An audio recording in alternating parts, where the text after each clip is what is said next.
بسم اللہ الرحمن الرحیم۔ السلام علیکم محترم ناظرین۔ اللہ رب العزت نے ہم انسانوں کو جتنی عقل عطا فرمائی ہے اور جس رفتار سے ہم اپنی عقل کے بلبوتے پر اس کائنات کو سمجھتے ہوئے سائنس میں ترقی کر رہے ہیں، ہماری ہر دریافت ہمیں دین اسلام کی حقانیت کا واضح ثبوت دیتی ہے۔ ایسا ہی کچھ حالیہ دریافت میں بھی سامنے آیا، جس کی روح سے نبی کریم صلی اللہ علیہ وسلم کی ایک اور حدیث مبارکہ کی سچائی سامنے آ رہی ہے۔ یہ دریافت اس قدر بڑی ہے کہ اس کو دریافت کرنے والے ماہرین خود بھی آپ صلی اللہ علیہ وسلم کی حدیث کے ساتھ اسے جوڑنے سے روک نہ سکے۔ اس کا بے ساختہ جواب یہی تھا کہ یہ تو ویسے ہی ہے جیسا کہ حدیث میں بتایا گیا ہے۔ یہ دریافت کیا ہے اور حدیث مبارکہ میں کس چیز کی پیشن گوئی کی گئی ہے، آج کی اس ویڈیو میں ہم اس پر تفصیلاً بات کریں گے اور آپ کو اللہ پاک کے عرش کو اٹھانے والے فرشتوں کے متعلق بتائیں گے، اور یہ بھی بتائیں گے کہ وہ کیسے تسبیح کرتے ہیں اور اس تسبیح کو ناسا نے کیسے ریکارڈ کیا ہے۔ اس سب کے متعلق جاننے سے پہلے اگر آپ ہمارے چینل پر نئے ہیں تو ہمارے چینل کو سبسکرائب کر لیں۔ ناظرین، حضرت محمد صلی اللہ علیہ وآلہ وسلم کو اللہ رب العزت نے حضرت جبرائیل علیہ السلام کے ذریعے شب معراج پر اپنے پاس بلایا۔ نبی کریم صلی اللہ علیہ وآلہ وسلم تمام آسمانوں کو پار کرتے ہوئے عرش تک پہنچے۔ وہاں پر دونوں محبوبوں کے درمیان جو بات ہوئی تھی، ہم اسے اتنا ہی جانتے ہیں جتنا نبی کریم صلی اللہ علیہ وسلم نے ہمیں بتایا، لیکن سفر کے دوران نبی کریم صلی اللہ علیہ وسلم کو جو مشاہدات ہوئے وہ بھی نبی کریم صلی اللہ علیہ وسلم نے ہمارے لیے بیان فرمائے۔ جب نبی کریم صلی اللہ علیہ وسلم سفر معراج سے واپس آئے تو صحابہ کرام میں سے بہت سارے لوگ یہ جاننے کے لیے بے تاب تھے کہ یہ سفر کیسا تھا۔ اس پر نبی کریم صلی اللہ علیہ وسلم نے صحابہ کرام کو اس سفر کی تفصیل سے آگاہ کیا۔ وہیں پر کچھ ایسے صحابہ بھی تھے جن کا تجسس اور جوش و جذبہ بہت بڑا ہوا تھا۔ انہوں نے نبی کریم صلی اللہ علیہ وسلم سے سوال کیا کہ یا رسول اللہ صلی اللہ علیہ وسلم، جب آپ براق جیسی تیز رفتار سواری پر آسمانوں اور خلاؤں کو پار کرتے ہوئے اللہ رب العزت کے حضور جا رہے تھے تو اس سفر کی آواز کیسی تھی؟ یہ سوال اپنے آپ میں ایک نہایت ذہانت کا ثبوت ہے کہ صحابہ کرام ہر سفر کی ہر تفصیل کو جاننے کے بہت شوقین تھے اور وہ اپنی عقل میں آنے والے ہر سوال کا جواب جاننا چاہتے تھے۔ وہ جانتے تھے کہ نبی کریم صلی اللہ علیہ وسلم کے سامنے سے اللہ رب العزت نے تمام حجابات ہٹا دیے ہیں۔ اس سوال کو سن کر نبی کریم صلی اللہ علیہ وسلم نے تبسم فرمایا اور کہا، جب میں معراج پر جا رہا تھا تو میں نے خلا میں اور آسمانوں میں کوئی ایک کونا بھی ایسا نہیں دیکھا جہاں پر 4 انگلیوں جتنی جگہ باقی ہو اور وہاں پر کوئی فرشتہ موجود نہ ہو۔ اللہ رب العزت نے ہر جگہ کے لیے بے شمار فرشتے پیدا کر رکھے ہیں اور ان تمام فرشتوں کا کام اللہ رب العزت کی تسبیح کرنا ہے۔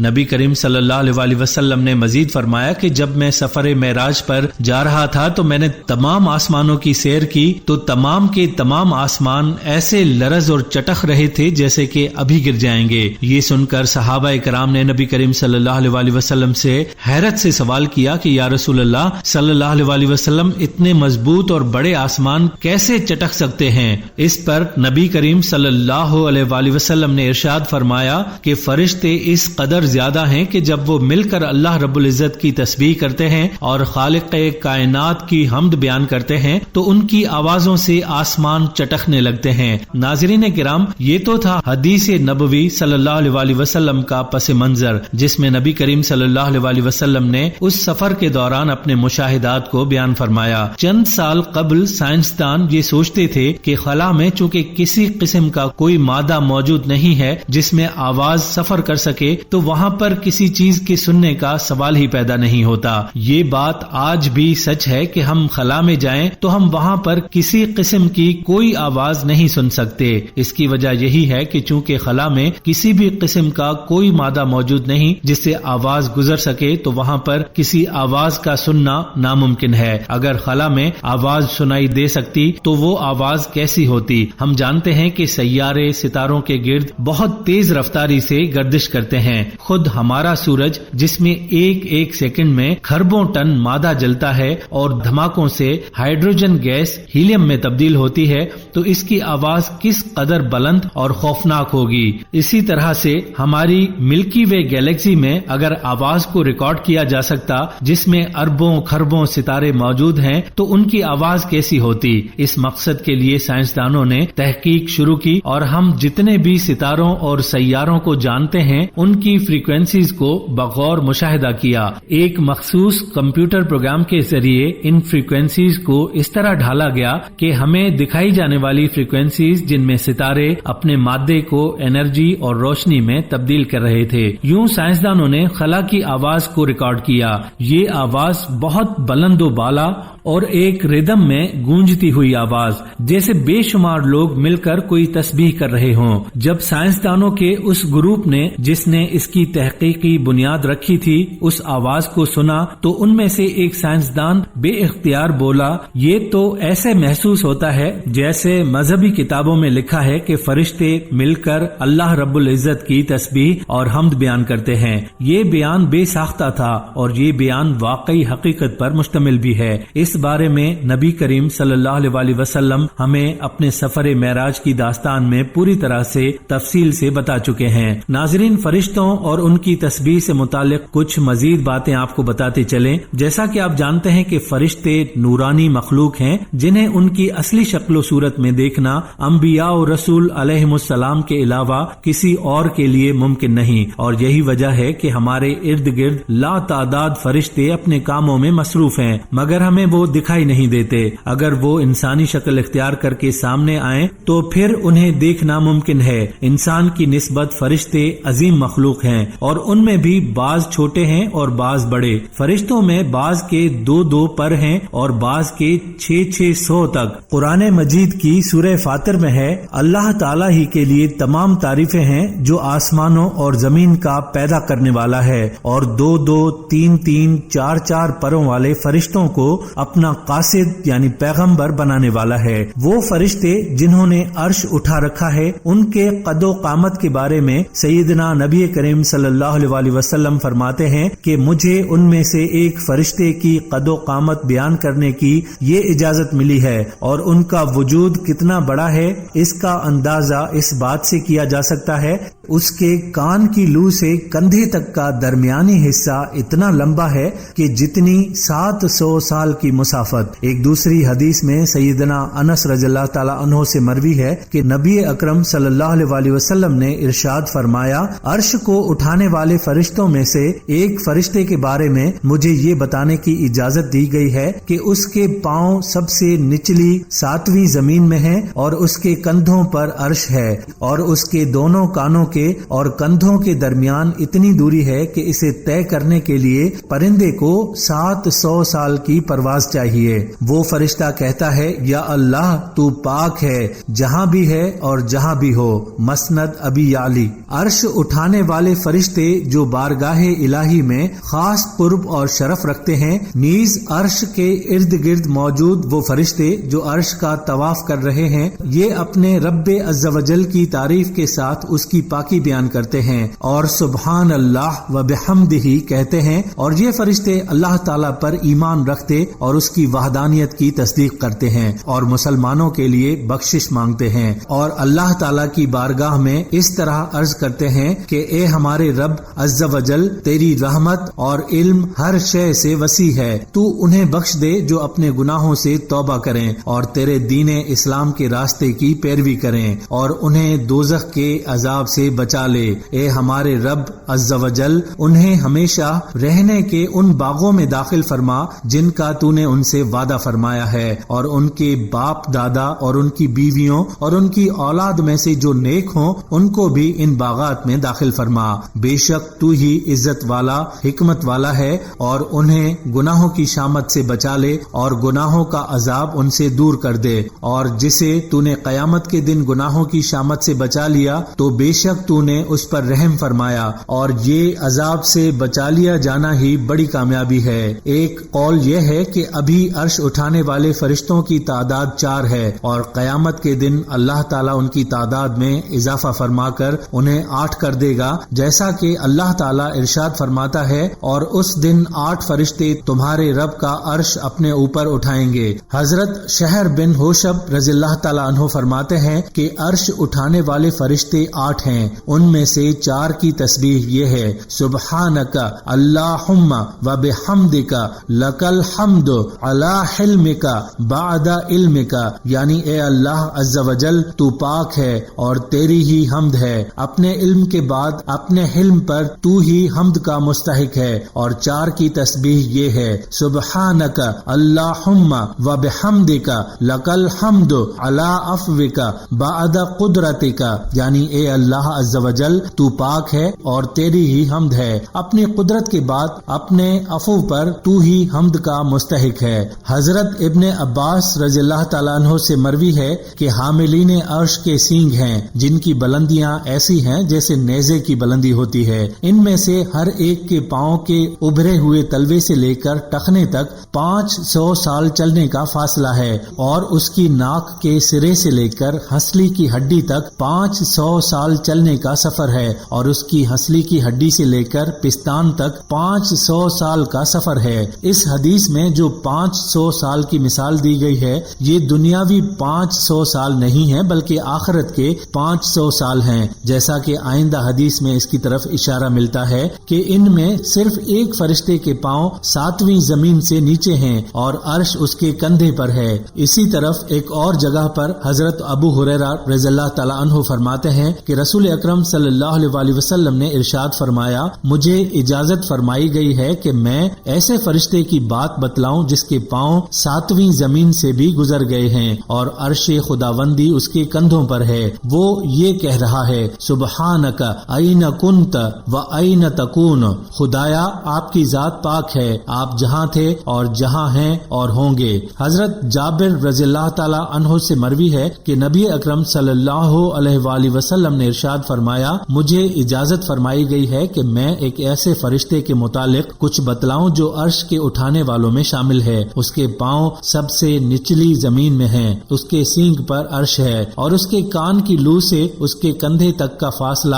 700 سال تک پرندے کے اڑنے کے برابر ہے۔ وہ فرشتہ یہ کہہ رہا ہے: آپ کی ذات پاک ہے، آپ جہاں بھی ہیں۔ انس و جن کی طرح فرشتے بھی اللہ تعالیٰ کی مخلوق ہیں، جیسا کہ اللہ تعالیٰ ارشاد فرماتا ہے: یہ لوگ کہتے ہیں کہ خدائے رحمان فرشتوں کی شکل میں اولاد رکھتا ہے، بلکہ فرشتے تو اللہ کے بندے ہیں جنہیں عزت بخشی گئی ہے، وہ اس سے آگے بڑھ کر کوئی بات نہیں کرتے اور وہ اسی کے حکم پر عمل کرتے ہیں۔ قرآن و حدیث میں یہ بات بار بار ذکر کی گئی ہے کہ اللہ تعالیٰ نے انسانوں کو مٹی سے، جنات کو آگ سے اور فرشتوں کو نور سے پیدا کیا ہے۔ اللہ تعالیٰ نے فرشتوں کی تخلیق اس طرح کی ہے کہ وہ اللہ تعالیٰ کی نافرمانی نہیں کرتے، جو کام ان کے ذمے کیا گیا ہے وہ اسی میں لگے رہتے ہیں، جیسا کہ اللہ تعالیٰ نے قرآن کریم میں ارشاد فرمایا ہے: اس جہنم پر سخت کڑے مزاج کے فرشتے مقرر ہیں جو اللہ کے کسی حکم میں اس کی نافرمانی نہیں کرتے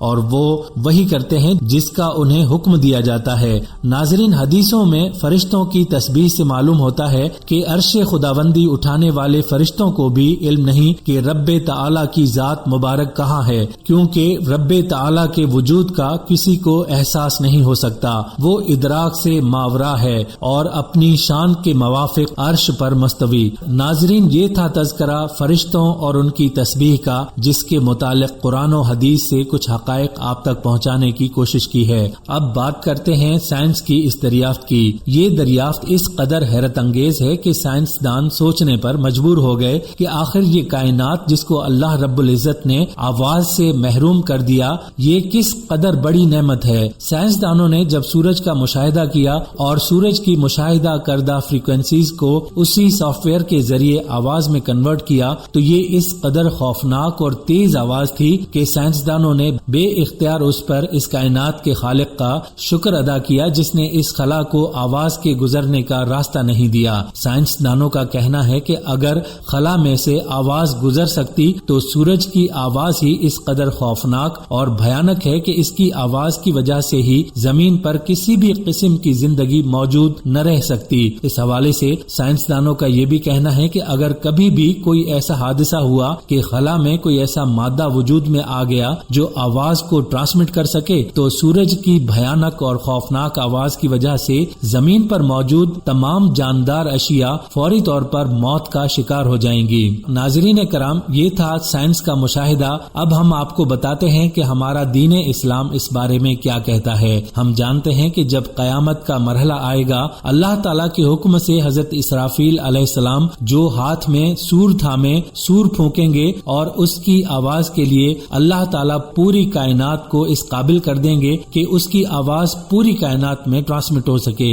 ہم جانتے ہیں کہ سور کی آواز سے زمین پھٹ جائے گی، سمندروں میں آگ لگ جائے گی اور پہاڑ پھٹ کر روئی کے گالوں میں تبدیل ہو جائیں گے۔ قرآن مجید انعقاد قیامت کے ضمن میں کائنات کے تمام موجودات کی کششی دھماکے سے رونما ہونے والی حالت اور اس کی بے تحاشا تباہی کو یوں واضح کرتا ہے۔ یاد رکھو، جب قیامت واقع ہو جائے گی تب اسے جھوٹ سمجھنے کی گنجائش کسی کے لیے نہ ہوگی۔ کسی کو پست اور کسی کو بلند کرنے والی زمین کپ کپا کر لرزنے لگے گی اور پہاڑ ٹوٹ پھوٹ کر ریزہ ریزہ ہو جائیں گے، پھر مکمل طور پر غبار بن کر اڑنے لگیں گے۔ دوسری طرف سائنس اس سب کو سائنسی قیامت کا نام دیتی ہے۔ سائنسی قیامت سے مراد ایسی سائنسی وجوہات ہیں جن کی بنا پر ہمارا کرۂ ارضی مکمل طور پر تباہ ہو جائے گا۔ سورج سمیت تمام ستاروں میں موجود مادہ کی مقدار کا بڑا حصہ ہائیڈروجن پر مشتمل ہے۔ ہائیڈروجن کے مسلسل خودکار ایٹمی دھماکوں سے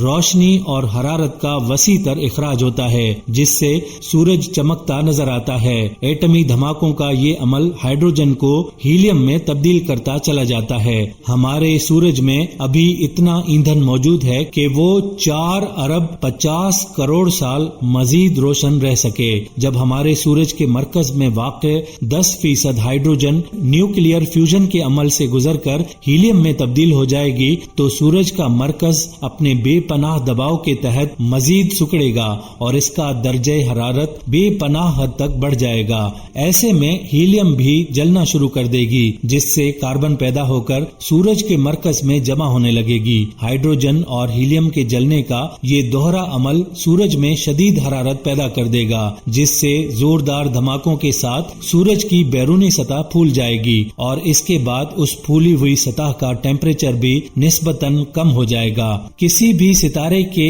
پھول کر اپنی اصل جسامت سے کئی گنا بڑھ جانے کو فلکیاتی سائنس کی اصطلاح میں ریڈ جائنٹ یعنی سرخ زخم کا نام دیا جاتا ہے۔ ہمارا سورج جب ریڈ جائنٹ میں تبدیل ہوگا تو وہ پھول کر نہ صرف عطارد بلکہ زہرہ کے مدار تک آ پہنچے گا، جس سے لا محالہ دونوں قریبی سیارے سورج میں گر کر اس کی کمیت کا حصہ بن جائیں گے۔ زمین زیادہ فاصلے پر ہونے کی بنا پر سورج میں گرنے سے تو بچ جائے گی، مگر سورج کا پھول کر زمین سے اس قدر قریب تک چلے آنا زمین کے درجہ حرارت کو بے انتہا بڑھا دے گا، جس سے کرۂ ارض پر واقع کروڑوں اربوں اقسام کی انواع حیات جھلس کر تباہ ہو جائیں گی اور ہر سو قیامت چھا جائے گی۔ ان سائنسی حقائق کی روشنی میں ظاہر ہوتا ہے کہ کرۂ ارض کی قیامت کم و بیش 4.5 ارب سال بعد وقوع پذیر ہوگی۔ سورج کے پھول کر زمین سے اس قدر قریب چلے آنے سے زمین پر قیامت برپا ہونے کے ضمن میں تاجدار کائنات صلی اللہ علیہ وسلم سے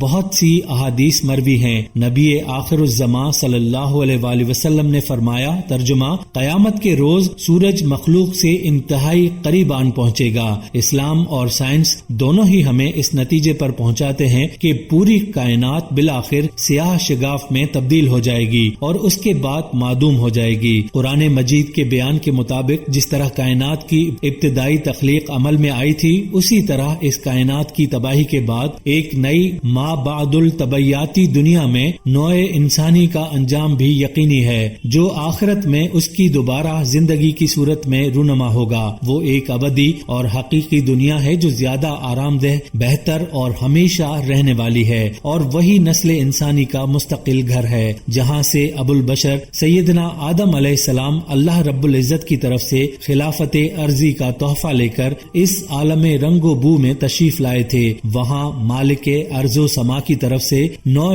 انسانی کے اچھے لوگوں کے لیے خوش آمدید کا تحفہ منتظر ہے۔ اس بات سے قرآن حکیم نے ہی انسانیت کو آگاہ کیا، جبکہ انسانی استعداد پر منحصر سائنس طبعی کائنات کی حدود سے ماورا نہیں جا سکتی، اور ہمیں یہ بتانے سے قاصر رہتی ہے کہ آخرت کی مستقل اور زیادہ بہتر زندگی تمام بنی نوع انسان کے لیے منطقی انجام اور مستقل دل ٹھکانا ہے۔ بلا شک و شبہ قرآن مجید اس منظر کی تصدیق کرتا ہے جس کا نوع انسانی کے لیے فیصلہ ہو چکا ہے۔ اب یہ انسان کا فرض ہے کہ وہ قرآنی احکامات کی تعمیل اور اس کی تعلیمات پر عمل کرے، جس سے نہ صرف اس کی دنیوی زندگی سنورے بلکہ آخرت کی حقیقی زندگی میں بھی اس کا مقدر بھلا ہو۔ ذرا سوچیں کہ کچھ ہی عرصے کے بعد کائنات الٹی سمت بھاگ رہی ہوگی۔ تمام کائنات اور اس کا مادہ آج سے 65 ارب سال بعد اسی لمحے پر جا پہنچے گا جہاں سے اس کائنات کی اولین تخلیق عمل میں آئی تھی۔ قرآن کریم اس بات کو یوں بیان کرتا ہے کہ کائنات کا کششی انہدام قیامت کی ساعت میں واقع ہوگا، مگر پلک جھپکنے میں یا اس سے بھی کم مدت میں اللہ رب العزت اس کائنات کو یوں لپیٹ کر رکھ دے گا کہ جیسے ٹیپ ریکارڈر کیسٹ کے فیتے کو لپیٹ کر رکھ دیتا ہے۔ پھر اس کے بعد اللہ تعالی عمل تخلیق کو اسی طرح دہرائے گا جیسے اس نے پہلی بار سارا عالم تخلیق کیا تھا۔ اللہ رب العزت نے خالق، بدیع اور احسن الخالقین کی صفات کے ساتھ خود یہ وعدہ کیا ہے اور وہ ضرور اسے پورا کرے گا۔ یہ سب کچھ اس کے پاک کلام قرآن مجید میں سچ سچ لکھا ہوا ہے۔ ناظرین، اس سے یہ بات ثابت ہوتی ہے کہ یہ کائنات خود بخود نہیں بنی بلکہ اس کو بنانے والا خالق اور مالک موجود ہے اور وہی اس سب کو ختم کرنے پر بھی قادر ہے۔ بے شک تمام تعریفیں اللہ کے لیے ہیں کہ جس نے اس کائنات کو اپنے حکم کن سے پیدا کیا اور وہی اس پوری کائنات کا مالک ہے۔ ناظرین، یہ تھی ہماری آج کی ویڈیو۔ ہم امید کرتے ہیں کہ آپ کو ہماری آج کی یہ ویڈیو ضرور پسند آئی ہوگی۔ اگر آپ کو ہماری آج کی یہ ویڈیو پسند آئی ہے تو آپ سے گزارش کرتے ہیں کہ آپ ہمارے چینل کو ضرور سبسکرائب کر لیں اور ساتھ ہی لگے بیل کے بٹن کو بھی پریس کر لیں تاکہ آپ کے پاس ہماری آنے والی مزید معلوماتی ویڈیوز کا نوٹیفیکیشن بر وقت ملتا رہے۔ سبسکرائب کے ساتھ ساتھ ہماری ویڈیو کو لائک بھی کریں اور اپنی قیمتی رائے کا اظہار کمنٹس میں ضرور کریں۔ کمنٹس میں آپ اپنے سوالات بھی ہم تک پہنچا سکتے ہیں۔ اللہ تعالیٰ آپ کو اپنے حفظ و امان میں رکھے، آمین۔